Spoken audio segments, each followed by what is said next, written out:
wabarakatuh. Alhamdulillahirabbil alamin. Wassalatu wassalamu ala asrofil anbiya'i wal mursalin sayyidina wa maulana Muhammadin wa ala alihi wa ashabihi ajmain. Amma ba'd. Yang saya hormati Bapak Sri Papinto SSMPD selaku Kepala SMA Negeri 1 Pracimantoro, Bapak Ibu Guru SMA Negeri 1 Pracimantoro yang selalu saya banggakan.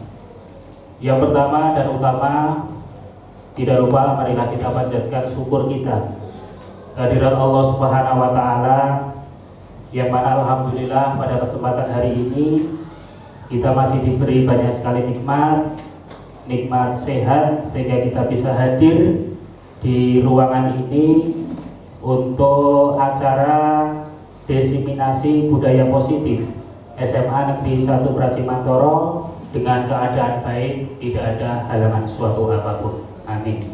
Sholawat serta salam marilah kita tujukan kepada uswatun hasanah kita Nabiullah Muhammad Sallallahu Alaihi Wasallam, yang insya Allah kita nantikan syafaatnya besok di yaumul qiyamah. Amin. Pada kesempatan hari ini saya selaku pembawa acara akan menyampaikan susunan acara diseminasi budaya positif SMA Negeri 1 Pracimantoro. Acara yang pertama yaitu pembukaan.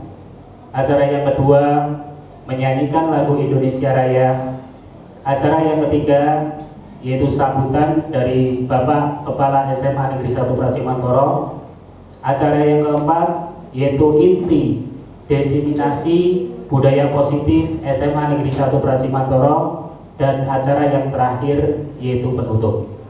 Berhubung waktu sudah mulai menginjak siang, marilah kita buka acara pada kesempatan hari ini dengan membaca basmalah bersama-sama. Bismillahirrahmanirrahim. Acara yang selanjutnya yaitu menyanyikan lagu Indonesia Raya. Hadirin dimohon berdiri.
Hadirin dimohon duduk kembali.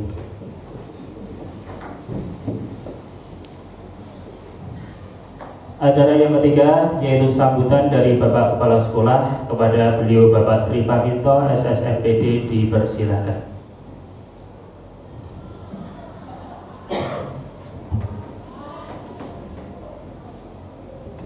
Bismillahirrahmanirrahim. Assalamualaikum warahmatullahi wabarakatuh. Alhamdulillahirabbil alamin. Asyhadu an la ilaha illallah wa la syarika lah, asyhadu anna Muhammadan abduhu wa rasuluh. Allahumma sholli ala Muhammad wa ala ali sayyidina Muhammad. Amma ba'du. Bapak Ibu guru dan karyawan Tendik SMA Negeri 1 Pracimantoro yang saya hormati, khususnya Bapak Ibu guru CGP atau yang hari ini melakukan program pengimbasan ke diseminasi, Pak Aryadi dan Bu BT yang saya hormati, termasuk teman-teman CGP maupun GP yang lain yang hadir pada kesempatan ini yang saya hormati. Alhamdulillah, pertama kita panjatkan kehadiran Allah Subhanahu wa Ta'ala atas segala limpahan rahmat dan berkahnya, sehingga pada kesempatan ini kita bisa bertemu di ruang multimedia ini dalam keadaan sehat untuk menghadiri diseminasi dari budaya positif, program baik dari CGP di modul 1-4 kalau tidak salah. Bapak Ibu yang saya hormati, kami dari sekolah tentunya dengan apa yang sudah dilakukan oleh teman-teman CGP calon guru penggerak dalam mengikuti tahapan pendidikan guru penggerak, ini sangat mendukung dan sangat bangga sekali dengan apa yang sudah dilakukan teman-teman, karena program ini sangat membantu dari teman-teman untuk berkontribusi dalam kemajuan sekolah kita SMA Negeri Pracimantoro yang kita cintai. Jadi ada semangat transformasi pendidikan yang akan terjadi melalui sentuhan dan pikiran dari teman-teman CGP yang sudah aktif mengikuti pendidikan. Dan salah satunya adalah bagaimana budaya positif itu dapat dilakukan dan dibiasakan di lingkungan kita di SMA Negeri Pracimantoro. Tentunya ini sebuah langkah yang baik, konsep yang baik. Bapak Ibu nanti mohon didengarkan, diperhatikan konsep-konsep budaya positif apa yang ingin disampaikan teman-teman CGP, dan tentunya dari pengertian, dari pemahaman itu nanti lewat praktek baik dari teman-teman CGP akan bisa benar-benar dibuktikan di sekolah kita tercinta ini, sehingga sesuatu apapun yang berkaitan kebiasaan, budaya, perilaku positif dari seluruh warga sekolah, baik itu anak-anak atau peserta didik, guru, endik, dan semua warga sekolah akan benar-benar terwujud di sekolah kita ini. Karena menjadi kebutuhan dasar dari setiap organisasi kita atau rumah tangga kita. Ketika budaya positif sudah tercipta dengan baik, tentunya kita turut bangga dan turut merasakan dari kebaikan itu. Hidup akan lebih terasa indah, terasa harmoni dan baik tentunya untuk sebuah pendidikan. Saya kira demikian Bapak Ibu yang dapat saya sampaikan. Sekali lagi saya mendukung kegiatan ini dan selamat melakukan diseminasi budaya positif di ruangan ini. Semoga dapat bermanfaat bagi kita semua. Amin. Saya berhanya mohon maaf. Kita tutup. Assalamualaikum warahmatullahi wabarakatuh. Terima kasih kepada beliau Bapak Sri Malwinto selaku Kepala SMA Negeri 1 Pracimantoro. Acara yang selanjutnya yaitu acara inti diseminasi budaya positif di SMA Negeri 1 Pracimantoro. Kepada yang pertama, Bapak Aryadi Bagus Saputro, Sarjana Pendidikan. Baik, terima kasih Bapak Kepala Sekolah Pak Sri Paminto yang telah memberikan sambutannya pada siang hari ini. Selanjutnya di sini saya akan menyampaikan tentang budaya positif. Jadi di sini saya tidak ingin menggurui Bapak Ibu semuanya, tetapi di sini saya hanya ingin menyampaikan atau ingin berbagi apa ilmu yang telah saya dapatkan di dalam program guru penggerak ini. Ngoten nggih Bapak Ibu nggih? Siap. Nah, di sini nanti saya akan menyampaikan tentang budaya positif. Sebelumnya di sini ada sebuah pertanyaan pemantik Bapak Ibu, ada dua pertanyaan. Yang pertama adalah pemberian hukuman dengan hal positif seperti membaca atau membersihkan halaman sekolah, apakah dapat meningkatkan disiplin anak? Kemudian pertanyaan yang kedua, memberi penghargaan dapat meningkatkan motivasi belajar anak. Ada dua pertanyaan tersebut. Di sini nanti jawabannya hanya setuju atau tidak. Kira-kira untuk pertanyaan yang pertama, setuju atau mboten, Bapak Ibu? Jika pemberian hukuman dengan hal yang positif seperti membaca kemudian membersihkan halaman itu apakah dapat meningkatkan disiplin anak? Setuju atau mboten? Oke, ada yang setuju, ada yang tidak ya. Kemudian yang kedua, memberi penghargaan dapat meningkatkan motivasi belajar anak. Misalnya Bapak Ibu dalam mengajar di kelas, misalnya siapa yang bisa dapat nilai 100 akan Ibu atau akan Bapak kasih coklat misalnya kayak gitu. Itu kira-kira apakah setuju atau mboten jika memberi penghargaan itu dapat meningkatkan motivasi belajar anak kira-kira? Tidak ya? Alasannya kenapa kira-kira?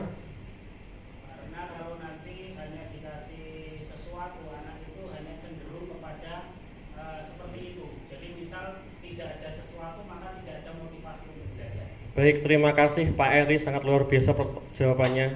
Tepuk tangan dulu nih. Jadi Pak Eri tadi menyampaikan jika anak ini kita kasih hadiah atau kita kasih penghargaan, maka anak itu nanti dia hanya akan melakukan itu jika ada hadiahnya. Tetapi jika suatu saat kita nggak memberikan hadiah, maka anak tersebut nggak akan melakukan hal seperti itu, kayak gitu nggih. Dan nanti untuk pembahasannya kita bahas di belakang. Nah, di sini nanti akan ada 8 konsep inti tentang budaya positif. Yang pertama adalah perubahan paradigma teori kontrol, kemudian makna disiplin dan nilai kebajikan, kemudian hukuman konsekuensi dan restitusi, kemudian kebutuhan dasar manusia, motivasi perilaku manusia, posisi kontrol guru, keyakinan kelas, dan yang terakhir adalah segitiga restitusi. Itu adalah konsep inti terkait budaya positif yang siang ini akan kita bahas bersama. Nah, di sini ada sebuah permainan Bapak Ibu. Di sini ada kepalan tangan ya. Nah, di sini nanti kita akan berpura-pura ada 2 orang. Jadi yang satu nanti akan mengepalkan tangan. Jadi seolah-olah di dalam kepalan tangannya ini ada sesuatu benda yang sangat berharga seperti itu. Jadi orang pertama ini nanti dia akan mempertahankan sekuat tenaga apa yang telah ada di dalam tangannya itu. Kemudian nanti ada 1 orang lagi yang akan berposisi untuk merayu agar orang yang pertama tadi itu mau membuka kepalan tangannya seperti itu. Nah, orang yang kedua ini nanti dia akan menggunakan segala cara untuk merayu si orang yang pertama tadi agar mau membuka tangannya. Bisa dengan cara membujuk, bisa dengan cara menghardik, menggoda, bahkan menawari dengan sejumlah uang seperti itu. Nah, yang jadi pertanyaan di sini adalah tadi kan ada 2 orang ya, ada yang orang pertama berposisi untuk mengepalkan tangannya, di mana di dalam tangannya ini ada sesuatu benda yang sangat berharga.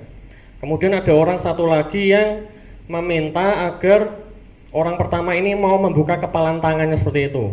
Lah kira-kira di sini nanti yang memegang kontrol itu apakah orang yang pertama atau orang yang kedua Bapak Ibu? Jika kita melihat ilustrasi seperti ini,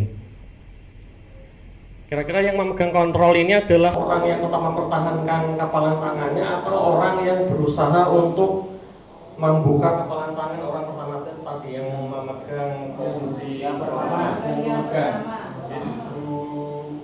Bu Heti, yang memegang kepalan tangan orang yang pertama karena ada sesuatu yang sangat berharga sehingga itu dipertahankan. Meskipun ada bujukan, ada rayuan, itu tidak berpengaruh pada kontrol untuk membuka tangannya. Siap, terima kasih. Baik, apa yang disampaikan Bu Heti laras nggih. Jadi posisi kontrol di sini ada pada orang yang pertama. Jadi posisi kontrol di sini itu ada pada diri setiap orang. Jadi kita akan berusaha untuk mempertahankan sesuatu itu jika memang sesuatu itu berharga bagi diri kita seperti itu. Jadi setiap orang dari kita itu memiliki hak kontrol masing-masing. Tidak ada orang lain yang bisa mempengaruhi apakah kita harus seperti ini, harus seperti itu tidak ada ya. Jadi semua orang itu memiliki hak kontrolnya masing-masing. Kemudian di sini ada miskonsepsi tentang paradigma teori kontrol. Jadi di sini yang pertama itu adalah ada sebuah ilusi bahwa guru bisa mengontrol murid. Padahal yang sebenarnya itu adalah tidak bisa ya Bapak Ibu ya. Terkadang kita mungkin akan memerintah siswa untuk berbuat seperti ini dan mungkin saja saat itu siswa itu akan menuruti instruksi kita seperti itu. Tetapi saat murid itu melaksanakan apa yang kita perintahkan itu tidak serta-merta bahwa murid itu nurut sama perintah kita, itu tidak. Tetapi itu bisa saja dalam diri murid itu muncul motivasi-motivasi pada dirinya sehingga dia itu mau melaksanakan apa yang kita instruksikan seperti itu. Jadi itu adalah ilusi yang pertama. Kemudian yang kedua adalah orang dewasa memiliki hak untuk memaksa. Ilusi bahwa orang dewasa memiliki hak untuk memaksa. Nah, kita di sini sebagai seorang guru, tentunya kita berpandangan bahwa kita yang lebih dewasa, kita yang lebih senior daripada murid-murid kita dapat mengontrol murid-murid kita untuk berperilaku seperti ini. Nah, itu adalah sesuatu hal yang salah Bapak Ibu nggih. Bahwa pada kenyataannya kita tidak bisa, atau orang yang lebih dewasa itu tidak serta-merta bisa memiliki hak untuk memaksa orang lain, kayak gitu. Kemudian yang ketiga adalah ilusi kritik dan membuat merasa bersalah dapat menguatkan karakter. Jadi saat kita terkadang kita menyalahkan murid, jadi saat ada murid yang melakukan kesalahan, kita akan menyalahkannya seperti itu, kemudian kita akan memberikan kritik ke dia. Lah itu adalah sesuatu hal yang salah juga. Hal itu bukan menguatkan, justru akan melemahkan karakter dari orang tersebut. Kemudian yang keempat adalah ilusi semua penguatan positif, efektif dan bermanfaat. Jadi ini adalah juga hal yang salah. Jadi enggak serta-merta hal-hal positif yang kita berikan ke anak itu kemudian bisa mengendalikan dia, itu tidak. Tetapi yang sebenarnya itu adalah dalam diri murid itu muncul motivasi dalam dirinya sendiri sehingga dia bisa berbuat sesuai apa yang dia yakini seperti itu.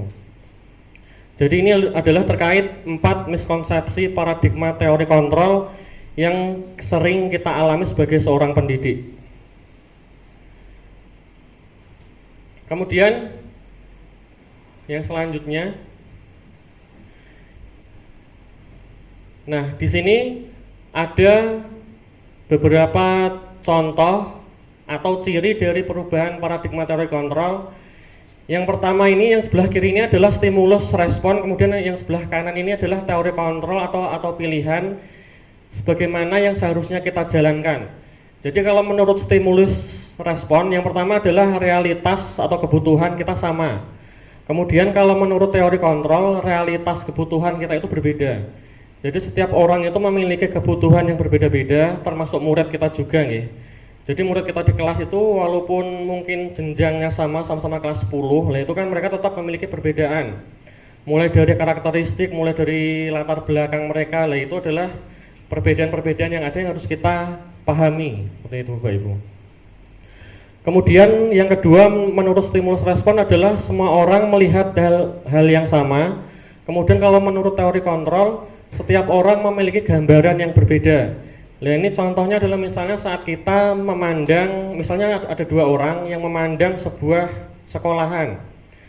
Nah orang yang pertama itu dalam memandang sebuah sekolah itu bisa saja dia dengan melihat tampilan gerbangnya, gerbangnya megah, kemudian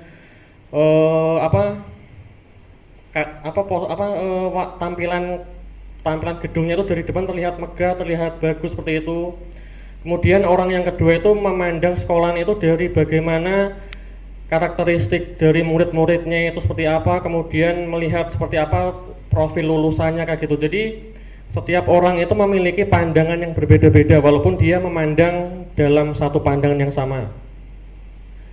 Kemudian yang ketiga, menurut stimulus respon, kita mencoba mengubah orang agar berpandangan sama dengan kita. Kemudian menurut teori kontrol, kita berusaha memahami pandangan orang lain tentang dunia.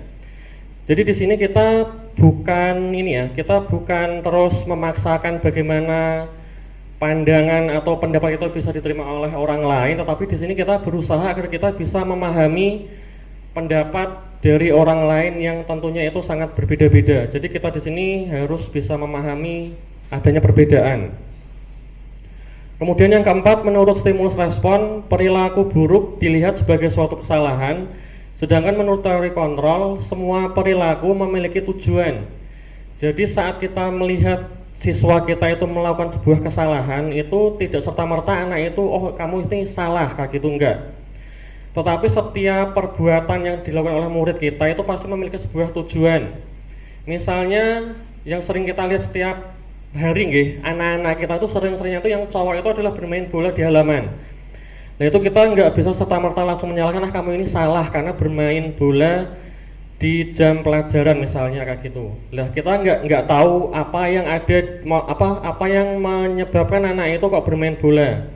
Mungkin di rumahnya anak itu nggak punya teman sehingga dia nggak bisa bermain bola, atau juga mungkin di desanya nggak ada fasilitas sehingga anak-anak itu nggak bisa bermain bola, kayak gitu. Jadi kita nggak bisa serta-merta menyalahkan bahwa anak yang berbuat salah itu adalah ya udah kamu ini salah, kayak gitu, nggak bisa, kayak gitu. Kemudian yang selanjutnya adalah menurut stimulus respon, orang lain bisa mengontrol saya. Kemudian menurut teori kontrol, hanya Anda yang bisa mengontrol diri Anda. Jadi seperti pertanyaan di awal tadi, di kepalan tangan tadi, bahwa konsep teori kontrol itu, yang memegang teori kontrol itu adalah kita sendiri. Jadi yang memegang kontrol terhadap diri kita adalah kita sendiri, bukan orang lain. Orang lain itu nggak bisa mengontrol kita. Kemudian yang selanjutnya adalah saya bisa mengontrol orang lain menurut stimulus respon. Kemudian menurut teori kontrol, Anda tidak bisa mengontrol orang lain. Jadi ini hampir sama seperti yang atasnya tadi. Kemudian yang selanjutnya menurut stimulus respon, pemaksaan ada pada saat bujukan gagal. Kemudian menurut teori kontrol, kolaborasi dan konsensus menciptakan pilihan-pilihan baru. Jadi saat kita ingin menerapkan suatu instruksi ke murid kita, misalnya itu kok gagal, misalnya saya memerintahkan si A, kamu besok harus potong rambut. Kalau nggak potong rambut maka nanti akan ada sanksinya. Lah kita nggak bisa seperti itu. Jadi kita harus mengedepankan komunikasi antar dua belah pihak ya. Jadi kita nggak bisa langsung menyudutkan siswa tersebut. Jika ada instruksi-instruksi kita yang mungkin tidak langsung dilaksanakan oleh anak itu. Oh misalnya si A ini saya instruksikan untuk langsung potong rambut besok, ternyata kok masih tidak dilaksanakan. Itu kira-kira yang mendasari dia kok nggak langsung melaksanakan itu apa? Apakah mungkin dia ini nggak punya uang, atau mungkin jauh dari tempat potong rambut dan lain sebagainya? Itu kan ada alasan-alasannya, itu harus kita dalami dulu. Kemudian yang selanjutnya adalah menurut stimulus respon, pemaksaan ada pada saat bujukan gagal. Ini sudah nggih. Yang terakhir adalah model berpikir menang kalah. Kemudian kalau menurut teori kontrol, model berpikir menang-menang. Jadi di dalam teori kontrol itu tidak ada istilahnya yang kalah, nggak ada yang menang, tetapi semuanya ini adalah memiliki posisi yang sama, yaitu menang-menang semuanya. Nggak ada istilahnya kamu salah karena kamu kalah karena kamu salah, itu nggak ada. Jadi semuanya ini memegang posisi menang-menang yang sama semuanya, kan itu. Masih semangat Bapak Ibu nggih? Ya. Terima kasih. Kemudian di sini kita masuk ke konsep makna disiplin dan nilai kebajikan. Nah, berbicara tentang makna disiplin, kira-kira disiplin itu apa Bapak Ibu? Oke, tepat waktu, apa lagi? Disiplin. Oke, sesuai dengan ketentuan atau peraturan. Apalagi, Bu Wiwi? Tertib, baik. Jadi kalau kita berbicara tentang disiplin, biasanya kita itu mengistilahkan atau beranggapan bahwa yang namanya disiplin itu pasti tepat waktu, tertib dengan aturan, kemudian berhubungan juga dengan hukum atau hukuman, kayak gitu. Jadi kalau yang namanya kamu melanggar aturan, maka kamu akan dihukum, kayak gitu nggih Bapak Ibu nggih. Nah, yang akan kita bahas di sini nanti bukan disiplin yang seperti itu nggih. Nah, di sini disiplin itu berasal dari kata disiplina yang berarti belajar. Disiplin mengacu pada disiplin diri yang memiliki tanggung jawab terhadap apa yang akan dilakukannya berdasarkan nilai-nilai yang ia yakini. Kemudian disiplin positif di sini merupakan salah satu cara penerapan disiplin yang bertujuan untuk menumbuhkan kesadaran serta memberdayakan peserta didik tanpa adanya ancaman, hukuman ataupun penghargaan.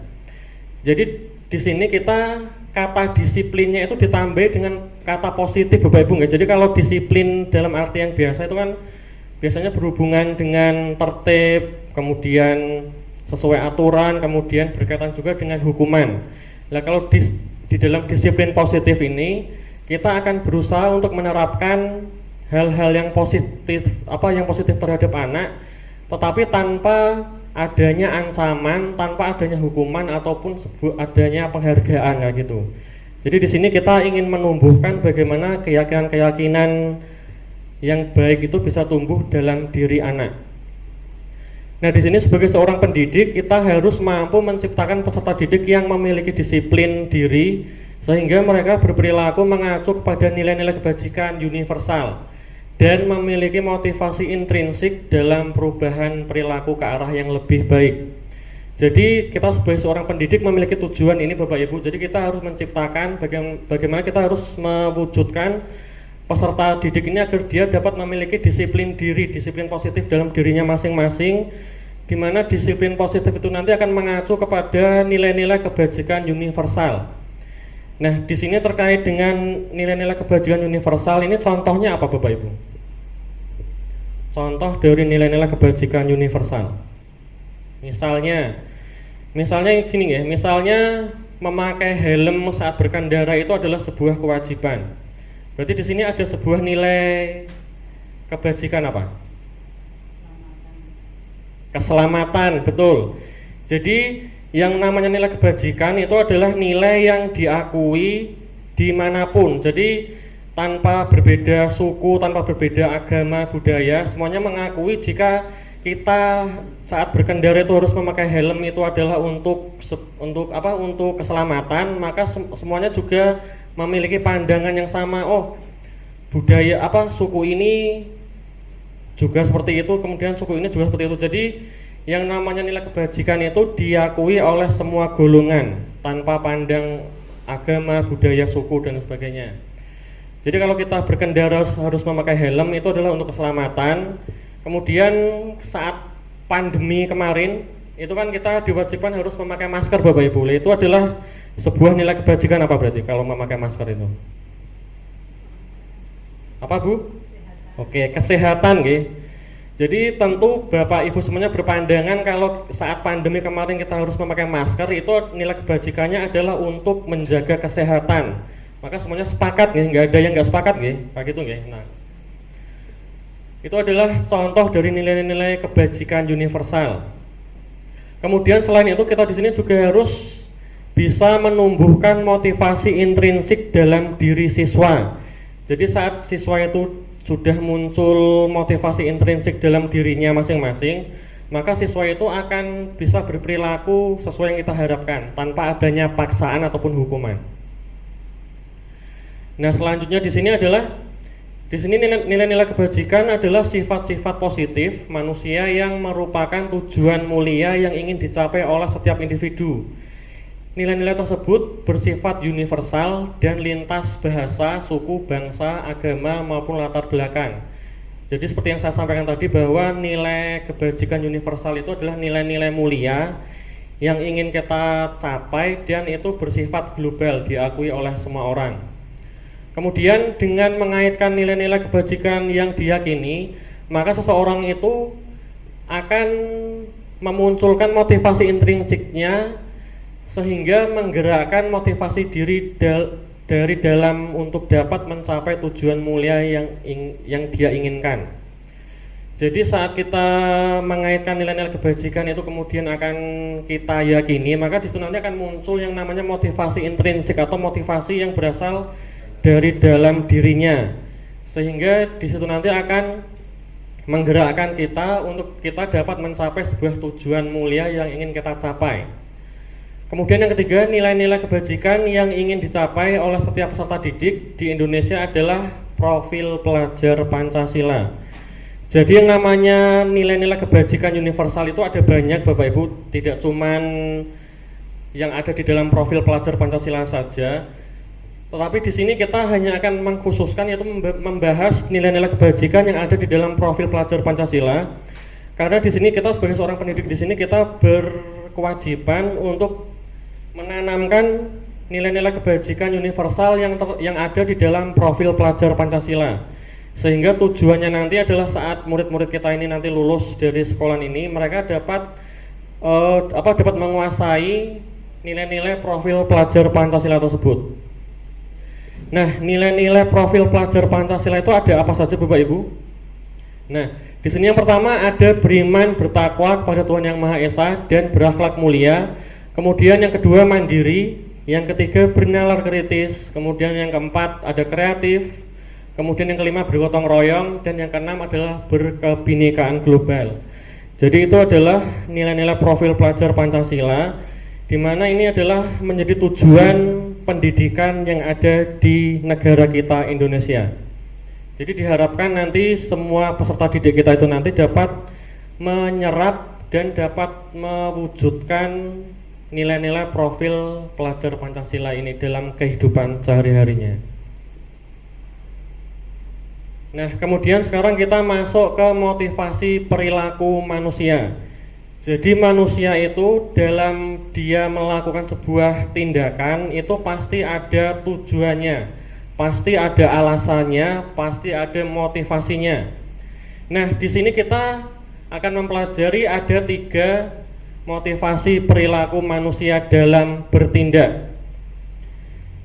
Yang 2 ini adalah termasuk motivasi ekstrinsik, artinya motivasi itu berasal dari luar diri kita. Kemudian yang selanjutnya, yang 1 ini adalah motivasi intrinsik yang berasal dari dalam diri kita. Untuk yang pertama ini adalah untuk menghindari ketidaknyamanan atau hukuman. Kemudian yang kedua adalah untuk mendapatkan imbalan atau penghargaan dari orang lain. Nah, antara motivasi yang pertama dan yang kedua ini adalah motivasi yang berasal dari luar diri kita atau motivasi ekstrinsik, di mana ini motivasi-motivasi ini sering kita alami sebagai seorang guru atau juga mungkin sering dialami oleh murid-murid kita. Misalnya Pak Setio Darmono ini datang ke kelas untuk mengajar itu selalu tepat waktu dengan alasan supaya yang pertama agar tidak dimarahi oleh Bapak Kepala Sekolah. Itu Pak Setio nggih? Boten nggih? Atau yang kedua bisa juga agar tidak mendapatkan sanksi dari Bapak Kepala kayak gitu. Nah, itu adalah motivasi-motivasi yang berasal dari luar diri kita atau motivasi ekstrinsik. Kemudian kalau yang ketiga ini adalah motivasi intrinsik. Di sini adalah untuk menjadi orang yang mereka inginkan dan menghargai diri sendiri dengan nilai-nilai yang mereka percaya.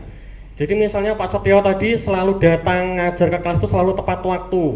Nah, di situ Pak Setio ini selalu beranggapan bahwa kalau saya ngajar tepat waktu, di situ nanti berarti saya telah menghargai waktu, kemudian saya telah menghargai diri saya, dan saya juga bertanggung jawab terhadap profesi yang saya emban kayak gitulah.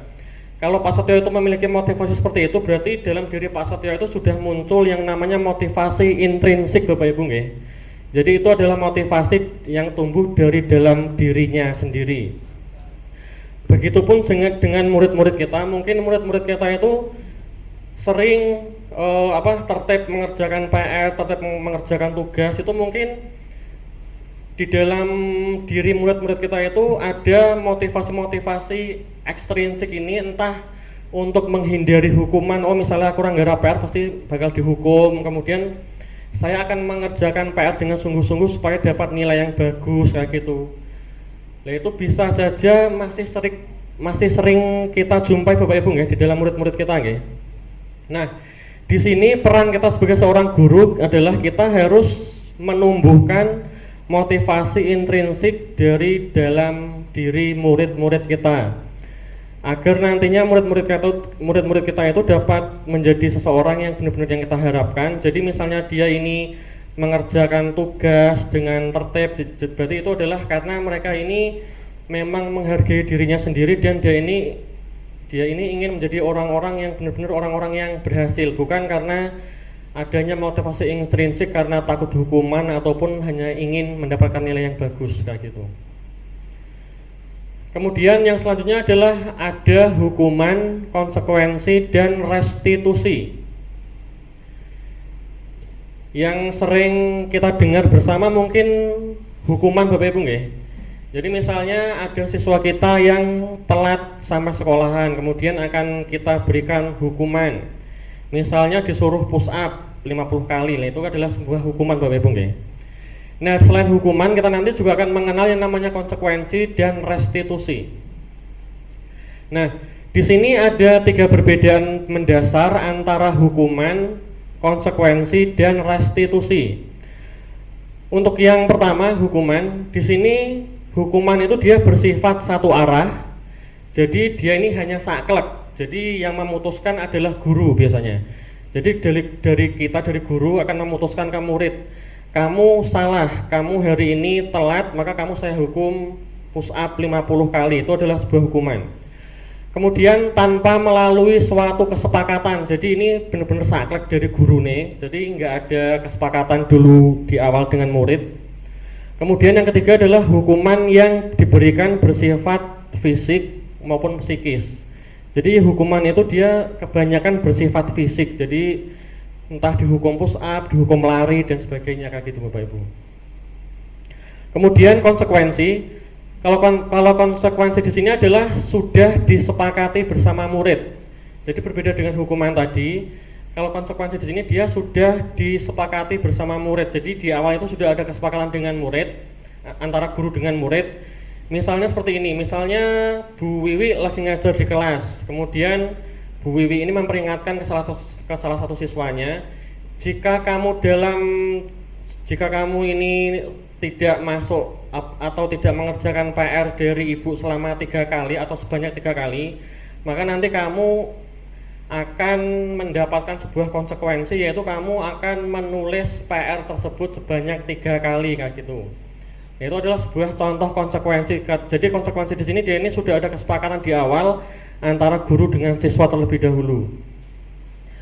Kemudian ciri konsekuensi yang selanjutnya adalah murid merasa tidak nyaman untuk jangka waktu yang pendek. Jadi kalau yang hukuman tadi ini siswa itu bisa merasa tersakiti ataupun bisa merasa tidak nyaman untuk jangka waktu yang panjang. Tetapi kalau di konsekuensi ini murid ini akan merasa tidak nyaman tetapi hanya dalam jangka waktu yang pendek saja.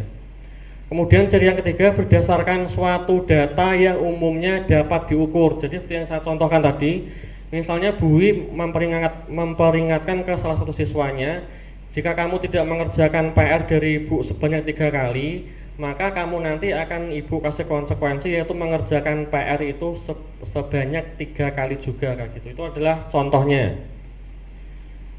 Kemudian yang ketiga restitusi. Nah, restitusi di sini ciri yang pertama adalah bukan untuk menebus kesalahan, namun untuk belajar dari sebuah kesalahan. Nah, Bapak Ibu di sini biasanya kalau kita mendapati siswa kita itu melanggar ataupun berbuat salah, biasanya kita akan saklek. Oh, misalnya kamu memecahkan kaca jendela, berarti kamu harus ngijoli kaca tersebut. Biasanya seperti itu nih. Nah, di sini nanti kita bukan untuk menebus sebuah kesalahan, tetapi di sini nanti kita akan belajar akan mengarahkan bagaimana siswa itu bisa belajar dari kesalahannya. Jadi misalnya ada siswa kita yang lagi bal-balan misalnya, kemudian menendang bola, kemudian mengenai jendela, kemudian pecah. Lah Kita nanti nggak akan langsung saklek memarahi siswa tersebut kemudian kamu harus ngejoli, gitu enggak. Tetapi di sini nanti akan kita arahkan bagaimana anak ini dia bisa menyadari kesalahannya tersebut. Kemudian dari dia telah sadar dengan kesalahannya itu nanti kemudian akan kita tuntun. Kira-kira cara yang seperti apa yang akan kamu lakukan jika kamu tadi telah berbuat kesalahan seperti ini. Jadi nanti yang akan menemukan solusi penyelesaian masalahnya itu nanti adalah dari siswa sendiri, bukan dari kita. Itu adalah restitusi, Bapak Ibu. Kemudian ciri yang kedua adalah memperbaiki hubungan. Jadi bisa memperbaiki hubungan antara korban maupun pelaku. Kemudian yang ketiga, ini adalah sebuah tawaran, bukan paksaan. Jadi seperti yang saya sampaikan tadi, bahwa di dalam restitusi ini kita nggak akan langsung memaksa, oh kamu harus berbuat atau harus bertanggung jawab seperti ini karena kamu telah berbuat ini, gitu enggak. Tetapi kita akan menawarkan dulu apa yang akan kamu lakukan dengan kamu telah melakukan kesalahan seperti ini, kayak gitu. Kemudian yang keempat, mengembalikan murid yang berbuat salah pada kelompoknya. Itu adalah ciri dari sebuah restitusi. Nah, di antara antara hukuman kemudian konsekuensi sama restitusi ini, kira-kira yang paling pas untuk diterapkan yang mana, Bapak Ibu? Restitusi. Oke. Tentunya yang restitusi, Bapak Ibu nggih. Jadi diharapkan nanti Bapak Ibu di sini saat mendapati ada anak yang melanggar atau yang berbuat salah, nanti Bapak Ibu itu bisa menerapkan restitusi di sini nggih, kayak gitu. Kemudian di sini ada sebuah pernyataan dihukum oleh penghargaan. Gimana tuh maksudnya sebuah penghargaan tetapi dia ini kok ternyata malah justru menghukum kita, kayak gitu. Di sini dijelaskan bahwa penghargaan berlaku sama dengan hukuman.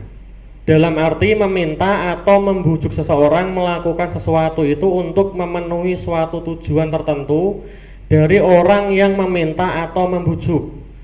Dorongannya adalah dorongan eksternal dan ada faktor ketergantungan.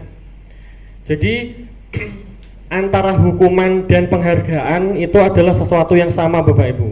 Jadi mungkin Bapak Ibu di kelas itu sering memberikan penghargaan terhadap siswa, misalnya jika ada yang benar semuanya, maka akan Bapak berikan makanan seperti itu. Lah itu adalah sebenarnya itu adalah sebuah hukuman, Bapak Ibu.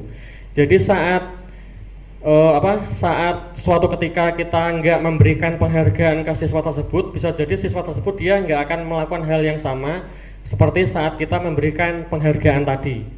Jadi di sini nanti sifatnya itu adalah seperti adanya ketergantungan dengan hadiah, kayak gitu. Jadi siswa itu hanya akan belajar, hanya akan bersungguh-sungguh itu jika ada hadiahnya, kayak gitu. Nah, di sini beberapa dampak dari penghargaan. Yang pertama adalah penghargaan tidak efektif. Jadi seperti yang saya sampaikan tadi, penghargaan ini tidak efektif. Contohnya adalah misalnya jika ada yang benar semua maka akan Bapak berikan hadiah. Kemudian jika suatu saat kok saya nggak memberikan hadiah, maka anak tersebut nanti nggak akan bersungguh-sungguh dalam belajarnya. Itu adalah yang pertama, penghargaan tidak efektif. Kemudian yang kedua adalah penghargaan merusak hubungan. Nah, biasanya di sini Bapak Ibu itu di dalam kelas biasanya siapa yang mendapatkan nilai paling bagus atau siapa yang selesai duluan, maka akan Bapak berikan hadiah. Nah, di sini nanti siswa yang mendapatkan hadiah tentu dia akan merasa oh dia senang, kayak gitu. Tetapi bagi siswa yang tidak bisa mendapatkan hadiah, tentu siswa tersebut nanti akan merasa sakit hati, ngopo toh aku kok ora iso oleh hadiah, kayak gitu. Nah, itu adalah pernyataan dari penghargaan merusak hubungan. Jadi nanti akan timbul kecemburuan antar siswa. Kemudian yang ketiga adalah penghargaan mengurangi ketepatan. Contohnya adalah misalnya di kelas sedang ada ulangan. Kemudian Bapak Ibu nanti akan mengucapkan seperti ini, siapa yang selesai duluan silahkan boleh pulang lebih dulu. Nah, itu adalah suatu kesalahan Bapak Ibu, karena di situ nanti siswa yang tadinya itu memang pinter, memang tekun, memang teliti, karena tadi ada kata-kata siapa yang selesai duluan boleh pulang duluan, maka di situ nanti akan mengurangi ketepatan dari siswa tersebut dalam mengerjakan ulangannya. Jadi dia akan beranggapan aku tak cepet-cepet wae, ora usah teliti-teliti tenanan. Yang penting saya bisa cepet, bisa selesai cepet, kemudian bisa segera pulang. Nah, itu adalah pernyataan dari penghargaan mengurangi ketepatan. Kemudian penghargaan menurunkan kualitas. Kemudian penghargaan mematikan kreativitas, itu juga hampir sama nggih contohnya tadi Bapak Ibu. Kemudian yang terakhir adalah penghargaan menghukum. Nah, di sini adalah contohnya itu adalah sistem ranking Bapak Ibu. Jadi misalnya kita membuat ranking di kelas, ada ranking 1 dan seterusnya. Nah, di sini nanti siswa yang paling merasa dihukum itu adalah siswa yang mendapatkan ranking 2 biasanya. Karena posisi ranking 2 itu kan suatu posisi yang sangat nanggung ya, karena sedikit lagi harusnya kan bisa mendapat ranking 1, tetapi kenapa kok saya malah hanya mendapat ranking 2? Nah, ini adalah kita justru akan memberikan hukuman kepada siswa tersebut kayak gitu. Kemudian di sini yang selanjutnya adalah bentuk program kebajikan atau apresiasi. Jadi bagaimana cara kita untuk memberikan apresiasi ataupun pujian terhadap siswa kita agar penghargaan ataupun apresiasi yang kita berikan itu sifatnya itu tidak menghukum. Nah, di sini ada beberapa cara. Yang pertama adalah beri dukungan secara khusus. Jadi misalnya Bapak Ibu di sini ingin memberikan pujian terhadap salah satu siswa karena dia ini pandai, karena dia ini pinter. Itu jangan disampaikan secara umum di kelas, tetapi nanti bisa Bapak Ibu sampaikan secara khusus atau secara pribadi saat bertemu secara pribadi dengan siswa tersebut. Jadi misalnya Bapak Ibu ingin menyampaikan, kamu sangat luar biasa sekali, kamu sangat pintar, nak, kayak gitu. Jadi disampaikannya itu adalah secara pribadi, jangan dalam forum umum. Kemudian yang kedua adalah beri pengakuan secara pribadi, jadi hampir sama ya dengan yang pertama tadi. Kemudian yang ketiga, beri pengakuan kepada semua murid secara bergantian. Jadi kalau kepaksaan kita mau memberikan penghargaan atau pengakuan di kelas, itu sebisa mungkin harus disampaikan secara merata dan secara bergantian Bapak Ibu. Jadi misalnya hari ini siswa ini kamu baik, kemudian esoknya lagi siswa ini kamu baik kayak gitu. Jadi harus bergantian dalam menyampaikannya agar nggak ada kecemburuan antar siswa. Kemudian yang selanjutnya adalah beri pengakuan secara konsisten. Jadi kita dalam memberikan pengakuannya ini jangan terus sekali dua kali, tetapi kita harus konsisten terus menerus Bapak Ibu. Kemudian yang terakhir adalah fokus pada proses. Jadi kita dalam memberikan sebuah penghargaan itu kita jangan hanya berfokus pada hasil akhirnya, tetapi kita harus berfokus pada proses dari anak tersebut kayak gitu. Kemudian di sini ada hukuman ataupun konsekuensi. Jadi di sini ada sebuah pertanyaan Bapak Ibu. Di sini di kolom sebelah kiri ini adalah sebuah pernyataan, kemudian di sebelah kanan ini nanti berisi antara hukuman atau konsekuensi. Untuk yang pertama dulu adalah ada pernyataan mencatat 100 kali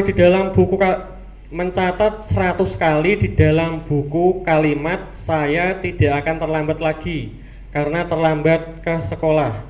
Ini kira-kira sebuah konsekuensi atau hukuman Bapak Ibu? Hukuman guys, kenapa kok bisa hukuman? Karena di situ terlihat ada aktivitas fisik guys, yaitu menulis sebanyak 100 kali guys. Oke, berarti di sini adalah sebuah hukuman. Kemudian pernyataan yang kedua, lari mengelilingi lapangan basket 2 kali karena terlambat hadir di sekolah. Ini hukuman atau konsekuensi Bapak Ibu? Oke, hukuman guys, karena adanya aktivitas fisik di situ. Kemudian yang ketiga, murid diminta untuk push up 15 kali karena tidak menggunakan masker. Hukuman atau konsekuensi Bapak Ibu? Hukuman guys, betul. Kemudian yang keempat di sini, menggantikan kertas tugas teman yang telah dicoret-coret. Ini konsekuensi atau hukuman? Apa Bu Wiwi? Oke, konsekuensi, betul. Kemudian yang selanjutnya adalah membersihkan tumpahan air di meja tulis karena tersenggol pada saat belajar. Konsekuensi atau hukuman? Konsekuensi nggih. Ya. Kemudian yang terakhir, lari mengelilingi lapangan basket 2 kali karena terlambat 10 menit untuk pelajaran PJOK. Konsekuensi atau hukuman? Hukuman nggih? Oke, kita lihat bersama. Nah, ini jawabannya Bapak Ibu nggih. Jadi pernyataan pertama sampai dengan yang membersihkan tumpahan air ini jawabannya tadi adalah benar semua Bapak Ibu. Tetapi untuk yang pernyataan terakhir, lari mengelilingi lapangan basket 2 kali karena terlambat 10 menit untuk pelajaran PJOK. Di sini adalah sebuah konsekuensi Bapak Ibu, bukan sebuah hukuman. Karena apa? Karena di sini anak di sini dia ini adalah telat saat pelajaran PJOK. Kemudian si gurunya PJOK ini memberikan sebuah konsekuensi karena kamu terlambat hadir, maka kamu silahkan lari lapangan sebanyak 2 kali. Nah, jadi kita sebagai seorang guru itu bisa memberikan sebuah konsekuensi di mana konsekuensi itu masih masuk akal Bapak Ibu kayak gitu. Jadi misalnya di sini Pak Arif lagi ngajar PJOK di lapangan, kemudian ada siswa yang terlambat hadir di lapangan, kemudian Pak Arif menginstruksikan ke siswa yang terlambat tersebut untuk lari mengelilingi lapangan. Nah itu kalau dalam PJOK itu kan masih nyambung Bapak Ibu nggih, karena kan sekalian olahraga, sekalian lari kan malah sehat awake nggih kayak gitu nggih. Nah itu adalah sebuah konsekuensi Bapak Ibu namanya. Jadi kalau kita ingin memberikan sebuah konsekuensi itu harus berhubungan atau harus masuk akal dengan kesalahan yang dia perbuat. Berbeda dengan yang ini tadi nggih. Misalnya ini misalnya ada siswa terlambat di sekolah kemudian dihukum untuk push up 50 kali. Lah itu kan tidak ada hubungannya Bapak Ibu nggih. Lah itu maka itu adalah hukuman berarti. Jadi kalau konsekuensi itu masih masuk akal kayak gitu. Kemudian yang selanjutnya adalah keyakinan kelas. Nah, mungkin di sini Bapak Ibu sudah sering menerapkan keyakinan kelas di dalam kelasnya masing-masing. Di sini ada sebuah pertanyaan. Kenapa tidak peraturan saja, mengapa harus keyakinan kelas? Kayak gitu. Kira-kira kenapa Bapak Ibu? Kenapa enggak peraturan saja tetapi kenapa harus keyakinan kelas? Yang menimbulkan kesadaran dari Oke. Untuk menumbuhkan kesadaran dari dalam diri siswa menurut Pak Arif. Nggih, betul sekali Bapak Ibu nggih. Nah, di sini ada sebuah pertanyaan Bapak Ibu. Mengapa kita memiliki peraturan harus menggunakan helm bila mengendarai kendaraan roda 2? Kemudian pertanyaan yang selanjutnya, mengapa kita memiliki peraturan 3M, menggunakan masker, mencuci tangan, dan menjaga jarak 1,5 meter saat pandemi yang dulu itu? Kemudian yang ketiga, mengapa kita memiliki peraturan harus datang tepat waktu pada saat mengikuti pelatihan? Untuk pertanyaan yang pertama dulu, kenapa kita harus memakai helm? Pasti ini jawabannya adalah untuk sebuah nilai kebajikan, yaitu apa tadi Bapak Ibu? Oke, keselamatan nggih. Kemudian ini peraturan 3M, berarti nilai kebajikannya apa? Kesehatan nggih.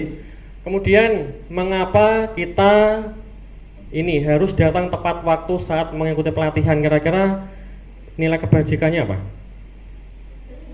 Disiplin waktu nggih. Kemudian juga agar kita tidak mengganggu jalannya kegiatan, karena pas kita mengikuti suatu rapat kemudian kita kok datang terlambat, itu nanti kan justru akan memecahkan konsentrasi orang-orang yang sedang rapat. Jadi kita harus memiliki disiplin waktu tadi. Nah, di sini kita kembali lagi mengapa toh harus keyakinan kelas. Di sini kita untuk mendukung motivasi intrinsik, kembali ke nilai-nilai atau keyakinan-keyakinan lebih menggerakkan seseorang dibandingkan mengikuti serangkaian peraturan-peraturan.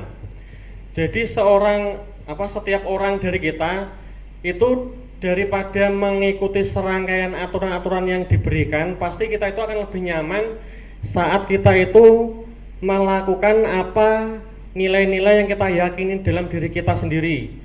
misalnya dalam diri kita itu sudah tertanam, jika kita itu selalu disiplin, maka itu akan membuat diri kita itu menjadi lebih baik dan juga akan membawa perubahan dalam diri kita itu ke arah yang lebih baik. Itu jika kita mempunyai keyakinan jika dengan disiplin itu bisa merubah hidup kita kayak gitu. Dibandingkan dengan misalnya kamu harus datang tepat waktu karena nanti akan ada hukuman jika kamu telat kayak gitu. Lah itu nanti biasanya anak juga itu dia akan merasa lebih nyaman saat dia itu menjalankan sebuah nilai apa yang dia yakini dari dalam dirinya sendiri daripada menjalankan sebuah aturan. Nah, di sini ada peraturan versus keyakinan, Bapak Ibu. Kalau peraturan kelas itu dia peraturan kelas lebih rinci atau detail. Kemudian kalau keyakinan kelas dia bersifat abstrak dan berisi nilai-nilai kebajikan yang dipercayai secara universal. Jadi kalau aturan kelas itu dia tuh lebih terperinci, lebih detail Bapak Ibu. Jadi misalnya harus datang pukul 7. Kemudian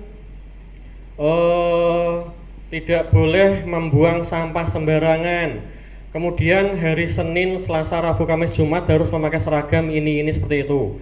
Nah, kalau sebuah keyakinan kelas dia itu bersifat abstrak dan berisi nilai-nilai kebajikan. Jadi misalnya kalau aturan kelasnya tadi misalnya adalah datang pukul 7 tepat. Kalau kita buat menjadi sebuah keyakinan kelas, maka di situ nanti akan berbunyi seperti apa Bapak Ibu misalnya? Berarti akan berbunyi harus disiplin nggih berarti nggih. Berarti kalau datang pukul 7 itu berarti kan kita akan ini ya menanamkan nilai disiplin pada diri anak nggih. Berarti kalau kita ingin membuat sebuah keyakinan kelas berarti di situ nanti berbunyi kita meyakini bahwa kita harus memiliki sikap disiplin kayak gitu. Itu adalah contoh dari keyakinan kelas. Nah, di sini ada dua contoh Bapak Ibu, ada sebelah kiri, ada sebelah kanan. Di sini sama-sama ada sebuah kalimat. Nah, di sini menurut Bapak Ibu, mana yang berupa keyakinan kelas, mana yang berupa aturan kelas? Yang kiri atau yang kanan? Untuk keyakinan kelas dulu, yang mana? Yang kiri atau yang kanan? Keyakinan kelas. Kiri atau yang kanan? Yang kanan guys Bapak, Arif guys. Alasannya kenapa Pak? Bukan suatu peraturan yang Oke, bukan suatu peraturan. Ada lagi Bapak Ibu yang punya pendapat lain, kira-kira keyakinan kelas itu yang kiri atau yang kanan? Yang kanan guys. Jadi kalau kita lihat pada kalimat yang sebelah kanan ini, di sini ada kesepakatan antar dua pihak. Jadi ada kesepakatan antara siswa dengan murid. Sedangkan yang sebelah kiri ini tidak ada, nggih. Ini hanya satu arah, yaitu kepada siswa. Jadi yang namanya keyakinan kelas itu harus dua arah, Bapak Ibu. Jadi harus ada kesepakatan antara siswa sama guru. Jadi nggak cuma siswa tok, tetapi juga gurunya harus melaksanakan kayak gitu. Jadi mulai saat ini nanti Bapak Ibu dalam membuat keyakinan kelas gitu nggih harus ada kesepakatan antara siswa dengan guru. Misalnya yang harus disiplin itu kira-kira hanya murid saja atau gurunya juga. Nah, di situ kan adanya kesepakatan antar dua belah pihak. Jadi yang harus disiplin itu ya nggak cuma muridnya saja tetapi gurunya juga dalam hadir di kelas itu harus disiplin. Harus tepat waktu. Nah, di sini ada sebuah pertanyaan lagi Bapak Ibu. Di sebelah kiri ini ini adalah sebuah peraturan nggih. Selalu kembalikan buku ke tempatnya. Ini keyakinan kelasnya kira-kira atau nilai kebajikannya kira-kira apa Bapak Ibu? Mengembalikan buku ke tempatnya. Berarti apa? Oke, bertanggung jawab nggih. Baik. Kemudian dilarang mengganggu orang lain, berarti apa nih? Dilarang mengganggu orang lain berarti saling menghargai berarti nggih. Kemudian hadir di sekolah 15 menit sebelum pembelajaran, berarti kedisiplinan.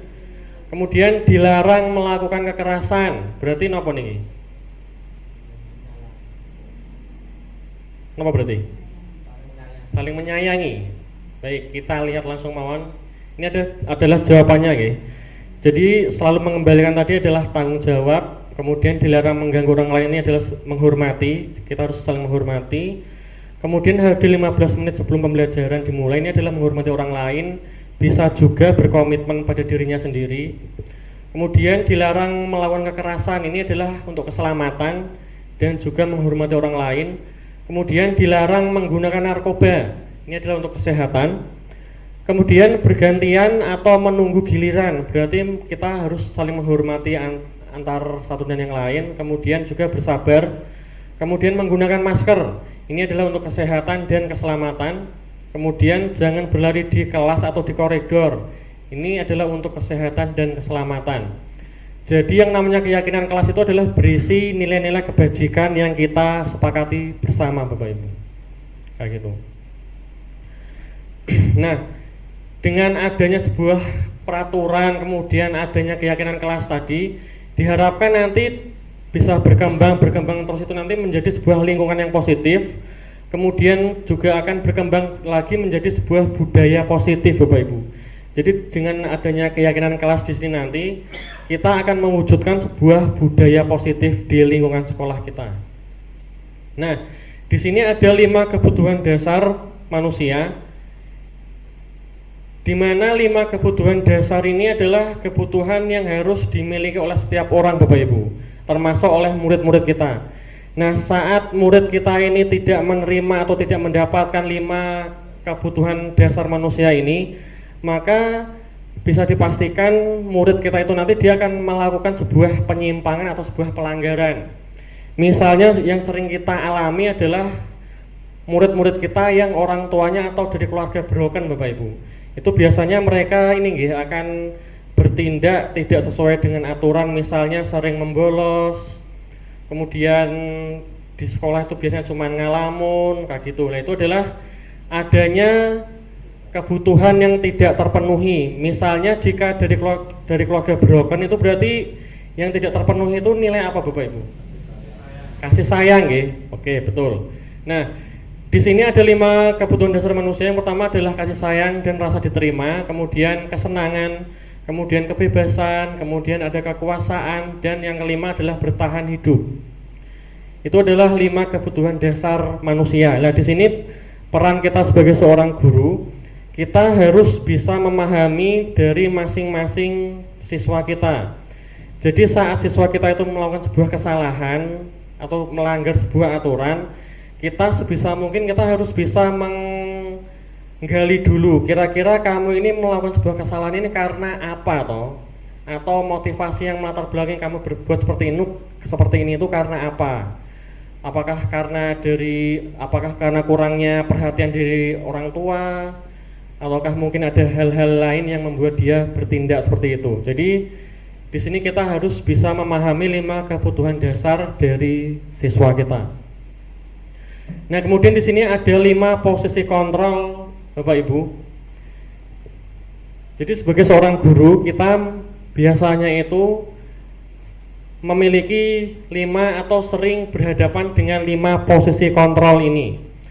Jadi posisi kontrol ini adalah sering kita lakukan saat kita ingin menegakkan sebuah kedisiplinan terhadap murid kita. Yang pertama adalah posisi kontrol penghukum. Seorang penghukum bisa menggunakan hukuman fisik maupun verbal.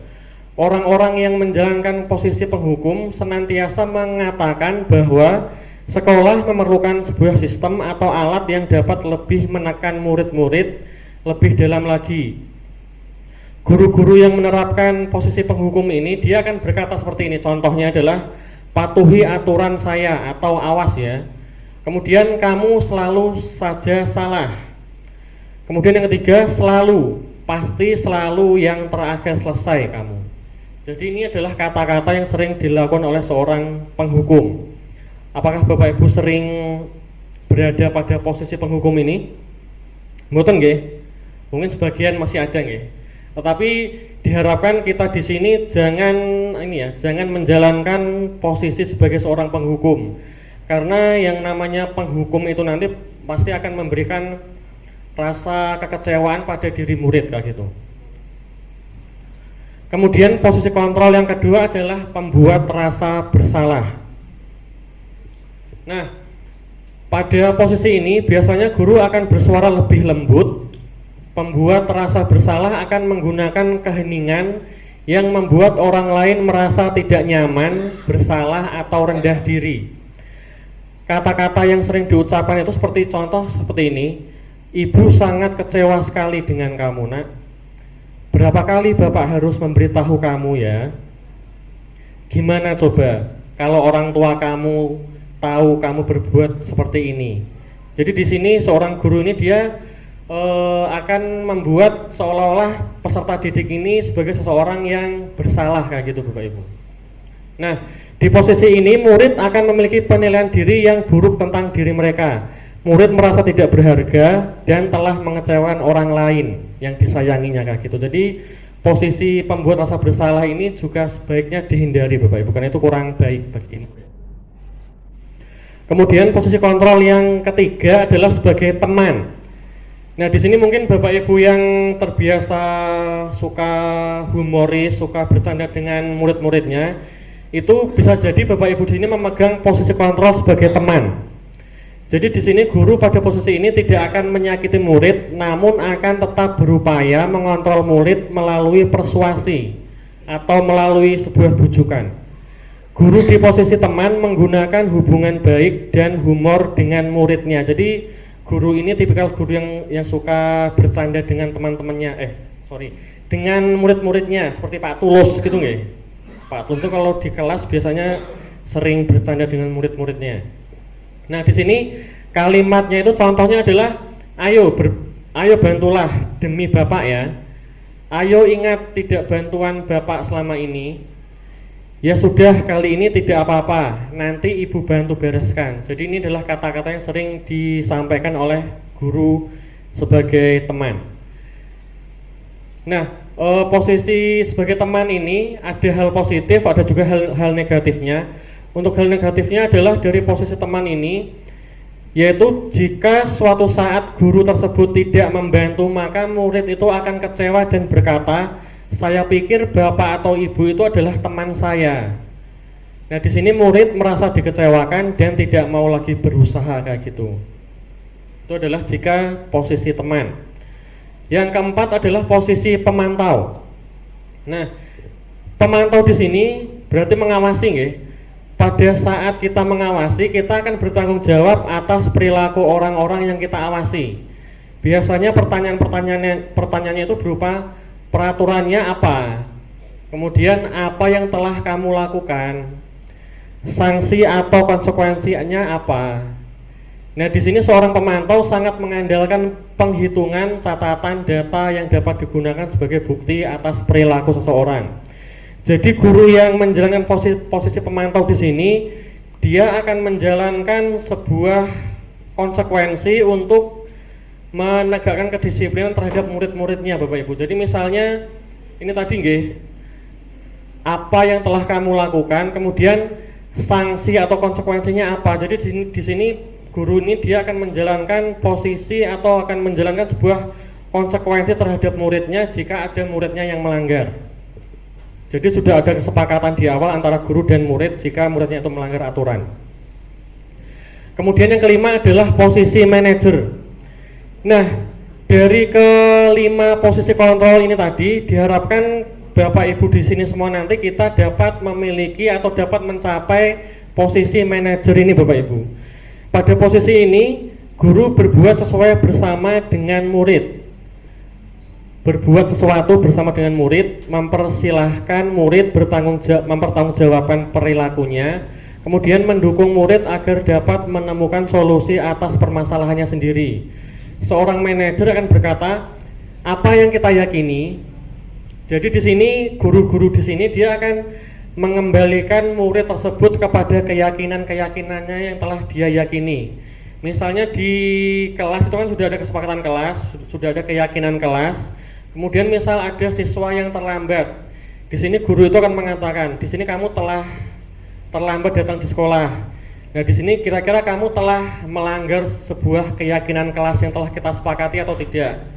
Kemudian kalau telah melanggar, apa toh kira-kira nilai keyakinan yang telah kamu langgar? Nah, di situ misalnya adalah disiplin, Bapak Ibu. Jadi di sini guru yang memegang posisi manajer di sini, dia akan mengembalikan murid agar dia ini mengoreksi dirinya sendiri dan mengembalikan kepada keyakinannya. Kemudian ada lagi contohnya adalah apa rencana kamu untuk memperbaiki hal ini.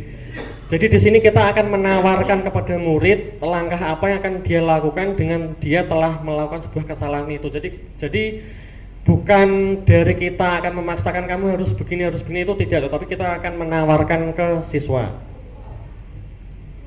Nah, tujuan dari 5 posisi kontrol di sini adalah yang diharapkan itu nanti kita semuanya dapat mencapai posisi manajer. Karena dengan posisi manajer ini, siswa dapat menjadi pribadi yang mandiri, merdeka, dan bertanggung jawab atas segala perilaku dan sikapnya, yang pada akhirnya dapat menciptakan lingkungan yang positif, aman, dan nyaman bagi murid dalam mereka belajar.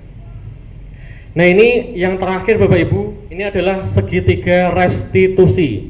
Mungkin Bapak Ibu baru kali ini mendengar istilah segitiga restitusi. Nah, segitiga restitusi di sini adalah sebuah strategi yang dapat kita lakukan sebagai proses menciptakan kondisi menuntun murid untuk memperbaiki kesalahan-kesalahan yang mereka lakukan.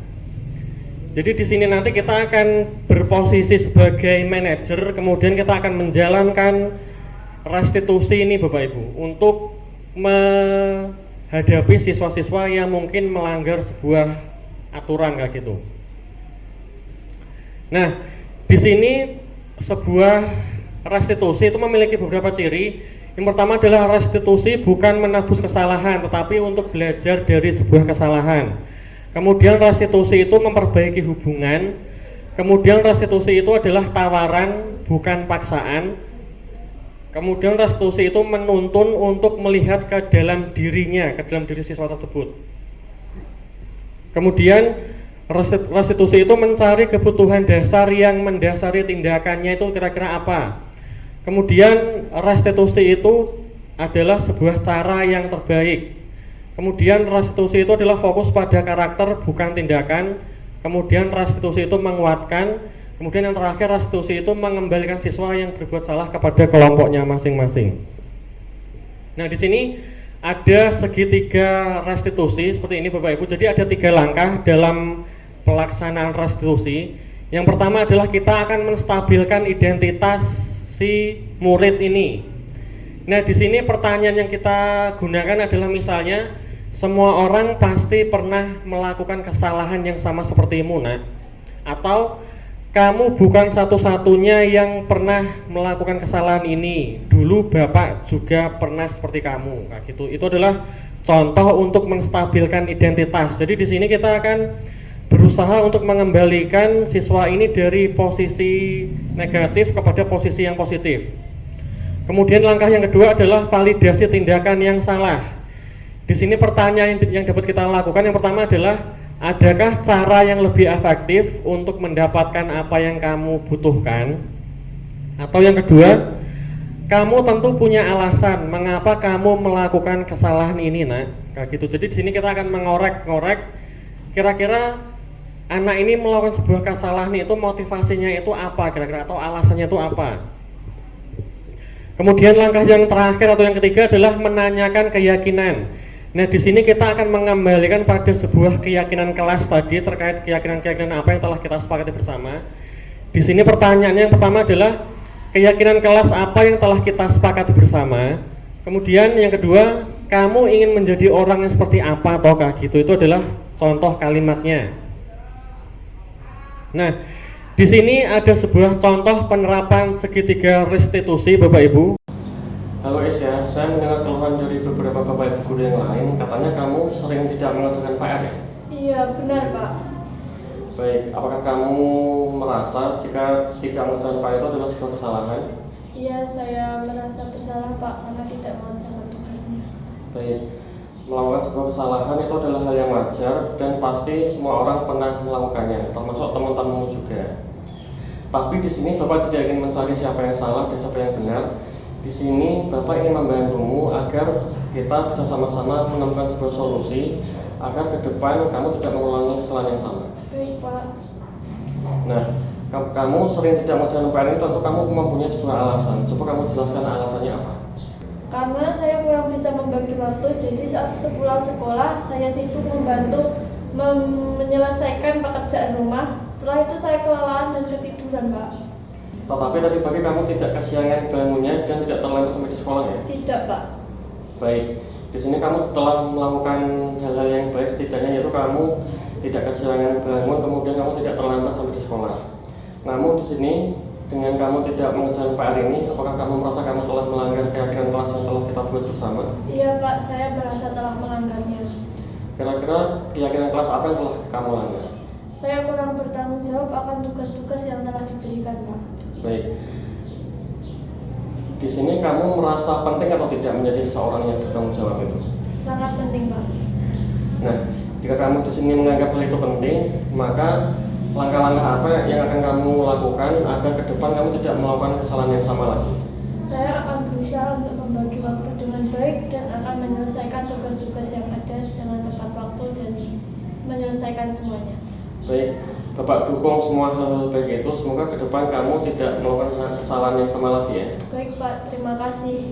Oke, jadi itu tadi kita sudah saksikan bersama contoh dalam penerapan segitiga restitusi terhadap siswa kita yang melakukan sebuah kesalahan Bapak Ibu. Jadi nanti ke depan diharapkan Bapak Ibu di sini saat menghadapi murid yang melakukan sebuah kesalahan, nanti Bapak Ibu di sini bisa menerapkan yang namanya segitiga restitusi tersebut.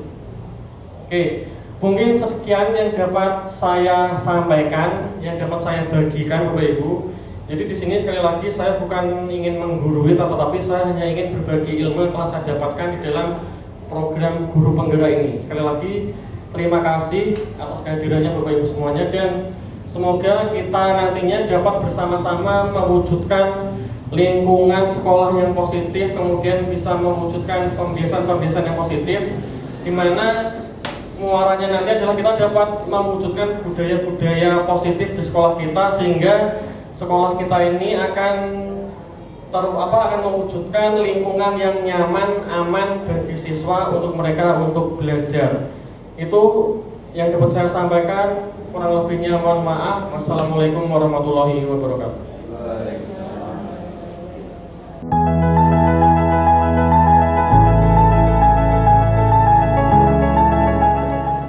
Assalamualaikum warahmatullahi wabarakatuh. Perkenalkan, nama saya Setio Darmono. Saya guru dari SMA Negeri 1 Pracimantoro, teman sejawat dari Bapak Haryadi. Ya, di sini izinkan saya untuk memberi tanggapan dari kegiatan diseminasi dari Pak Haryadi tentang budaya positif di sekolah. Dari penjelasan Pak Haryadi, saya menjadi lebih memahami budaya positif, kemudian lebih bisa mengetahui bagaimana cara menangani siswa yang bermasalah, dan juga menjadi lebih paham tentang restitusi. Terima kasih Pak Haryadi atas pencerahan dan pengarahannya dari diseminasi tersebut. Assalamualaikum warahmatullahi wabarakatuh. Perkenalkan, nama saya Hesti Kurniati dari SMA Negeri 1 Pracimantoro. Izinkan saya untuk memberikan umpan balik dalam diseminasi Bapak Haryadi CGP Angkatan 9 Kabupaten Wonogiri. Terima kasih Pak Haryadi, pemaparan materi untuk hari ini sangat luar biasa sekali, menginspirasi saya sebagai pendidik dan ilmunya sangat bermanfaat bagi saya untuk pembelajaran saya ke depan. Terima kasih. Assalamualaikum warahmatullahi wabarakatuh.